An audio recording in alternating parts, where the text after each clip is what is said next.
بیٹھے یہ تو سونے پر سہاگا ہے کہ اور ثواب ہی ثواب ہے. تو یہ غریب نواز کا کرم نہیں تو اور کیا ہے کہ ان کے نام پر جو تو ہم نماز مغرب اتنی کثیر تعداد میں ادا کی اور ہم سمجھتے ہیں کہ اس نماز مغرب سے زیادہ کثیر تعداد اب نماز عشاء میں جو ہم ادا کرنے جائیں گے.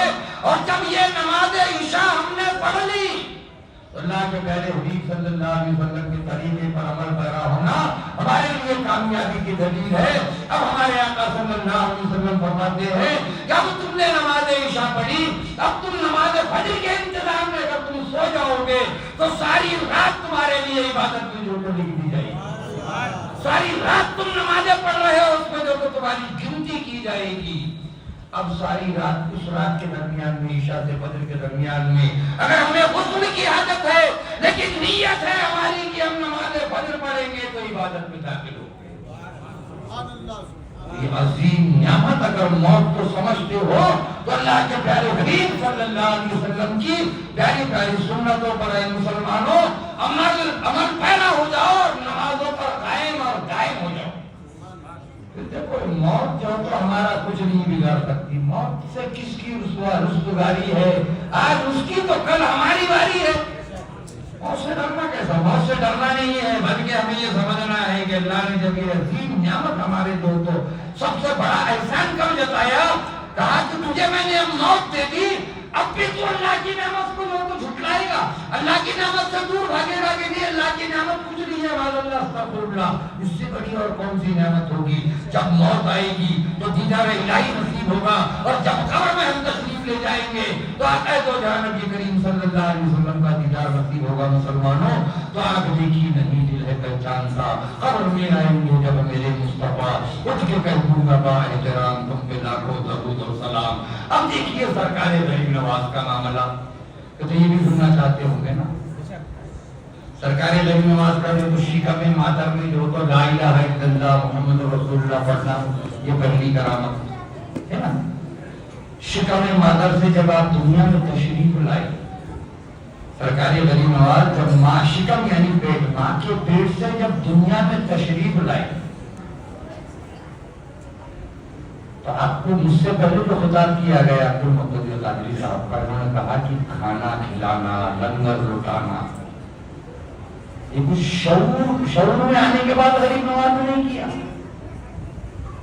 ارے جب آپ کی عمر جو تو 3 برس کی ہوئی اور جب ہلکا پھلکا سمجھ میں آنے لگا تو آپ نے جو تو لوگوں کو جو تو اپنے گھر اپنے دوستوں کو بچوں کو لانا اور کھانا کھلاتے رہے اپنے ساتھ کھانے پر رکھنا. 3 سال کی عمر سے کھانا کھلانا شروع کر دیا. یہ کھانا کھلانا جو تو کیا کم ثواب سمجھتے ہو کیا؟ اب تو ایک آدھا مہمان گھر میں آ گیا نا کہیں سے تو ہم منہ ٹیڑھا کر دیتے ہماری بیوی منہ ٹیڑھا کر دیتی ذرا اس کے لیے روٹیاں پکانا پڑیں گے کرتی یا نہیں کرتی. لیکن اسے ہم نے بتانا ہے کہ مہمان جب تشریف لایا ہے گھر میں تو وہ ہمارے ساتھ ہمارے گھر میں رزق لے کر آیا ہے. وہ ہمارے گھر کا کھانے کے لیے نہیں آیا ہمارے گھر میں اس کا رزق تھا وہ کھانے کو آیا لیکن دوگنا دے کر جائے گا اللہ تعالیٰ اس کے دوپہر میں ہمارے گھر میں دوگنی برکتیں عطا فرمائے گا. لہذا اس کی مہمان نوازی کی جائے اسے کھانا کھلایا جائے. تو سرکار غریب نواز 3 برس کی عمر سے جو کھانا کھلایا کرتے تھے اپنے ساتھ اپنے دوست احباب کو لے کر. اور ہم نے جب پڑھا سرکار غریب نواز کی سوانح ہوئی تو ہم نے دیکھا کہ سرکار غریب نواز نے بچپنے میں کھیل کود نہیں کی. بچوں میں کھیلا کودا نہیں بالکل جو تو اللہ ہی اللہ میں اپنی زندگی میں سب کی. ایسا ہی واقعہ حضور روشن کا بھی ہے. آپ جو تو کبھی کھیلنے چلے جاتے تو آپ کو حافظ غیبی سے آواز آتی کہ عبد القادر ہم نے تجھے دنیا میں کھیل کود کے لیے پیدا نہیں کیا. یہی معاملہ سرکار غریب نواز کا تھا کہ احمد الدین تجھے کھیل کود کے لیے تھوڑی پیدا کیا گیا ہے تجھے تو ہمارے دین کے حقانیت کے دونوں ہیں شاہد. ہمارے دین کے حقانیت کے دونوں شاہد ہے معین الدین اجمیری محی الدین جیلانی.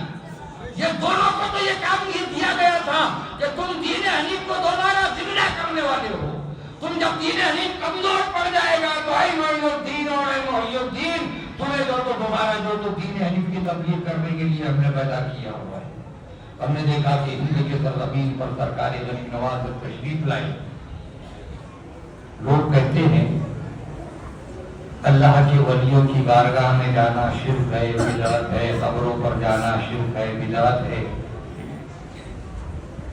اور وہی قبروں پر جا کر سرکار غریب نواز نے جو تو عطائے رسول جو تو آپ کو جو تو کہا گیا قبر گھر پر جب آپ نے حاضری دی، من دارا قبری وجبت لہ شفاعت، ہمارے آقا تاجدار دو عالم صلی اللہ علیہ وسلم کا فرمان عالی شان ہے کہ جس نے میری قبر اطہر کی زیارت کی گویا اس نے میری عین ذات کو دیکھا، اور جس نے مجھے دیکھ لیا میں اس کا جو شفاعت کا ذمہ دار ہوں۔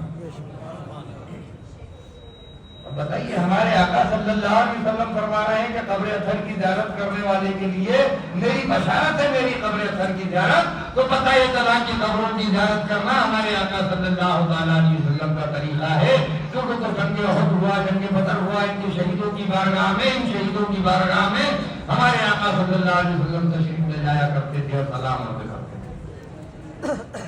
یہ ہمارے آقا کی سنت ہے۔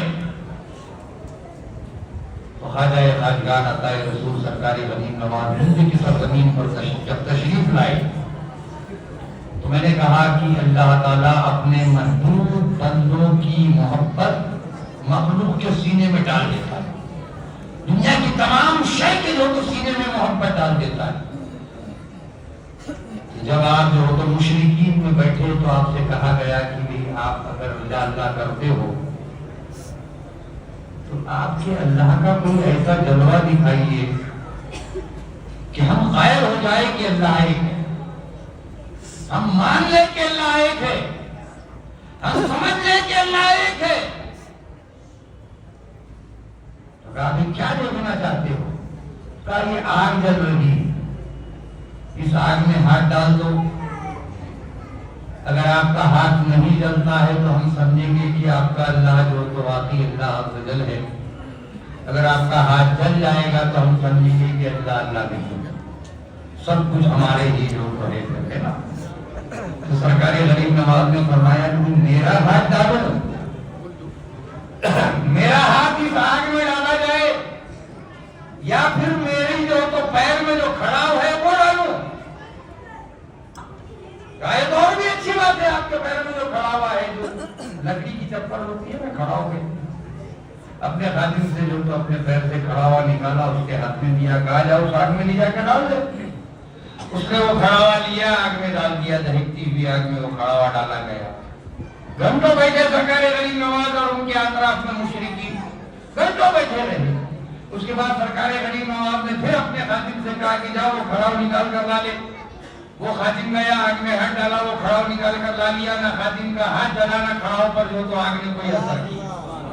ارے جب سرکار غریب نواز کی چپل جو تو آگ نہیں جلا سکی تو یہ فرمان الہی ہے نا کہ میں مخلوق کے جو تو دنیا کی ہر شے کے سینے میں اپنے محبوب بندوں کی محبت ڈالتا ہوں۔ تو سمجھ میں بات یہ آئی کہ محبت جب ڈالتا ہے اللہ تعالیٰ تو آج بھی اپنے اللہ کے محبوب بندوں کا کچھ نہیں بگاڑ سکتے مسلمانوں۔ تو ہمیں اللہ کے محبوب اگر بننا ہے تو ہمیں اتباع رسول عربی سرور کائنات صلی اللہ علیہ وسلم کرنی ہوگی۔ اور ہم اگر غریب نواز کا جشن منا رہے ہیں تو مسلمانوں غریب نواز نے جو کیا وہ ہمیں اور آپ کو کرنا ہے۔ غریب نواز کو اگر خوش کرنا چاہتے ہو تو غریب نواز کی جب سوانح انگلی پڑھو گے تو سمجھ میں آئے گا کہ غریب نواز نے اپنی زندگی میں کبھی نمازوں کو ترک نہیں کیا، کبھی نمازوں کو جو تو آپ نے قضا نہیں کیا، اللہ کی بارگاہ میں جو آپ نمازوں کو قائم کرتے رہے اور سنت رسول کے پیروکار رہے تو اللہ ان سے راضی ہوا، وہ اللہ سے راضی ہوئے۔ تو آج دنیا جو تو سرکار غریب نواز کو خواجہ خواجگان عطائے رسول کہہ کے پکار رہی ہے، اور وہاں اس بارگاہ میں جا کر جو ہم جاتے ہیں تو اللہ کی بارگاہ میں جو تو ہمیں یہ دعا کرنی چاہیے کہ اللہ ہم سب کو تیرے ولی کامل سرکار شہزادہ امام حسین علیہ مقام علیہ الصلوۃ والتسلیم کے شہزادے سرکار غریب نواز کے صدقے اور قبول ہمیں نواز دے اور ہم تماموں کی جھولی کو بھر دے۔ اور یہاں پر بھی جو تو ہمیں یہی دعا کرنی چاہیے کہ اللہ العالمین ہم تماموں کو غریب نواز کا صدقہ عطا فرما اور غریب نواز کے نقش قدم پر چل کر تیری بارگاہ میں سجدہ ریز ہونے کی توفیق عطا فرما۔ الہ العالمین ہم تماموں پر اپنی رحمتوں کا نزول فرما، ہمارے ملک ہندوستان میں امن و امان عطا فرما، امن اور شانتی عطا فرما۔ الہ العالمین ہم تماموں کو تیرے پیارے حبیب صلی اللہ علیہ وسلم کی پیاری پیاری سنتوں پر عمل پیرا ہو کر نمازوں کی توفیق عطا فرما، عشق رسول محبت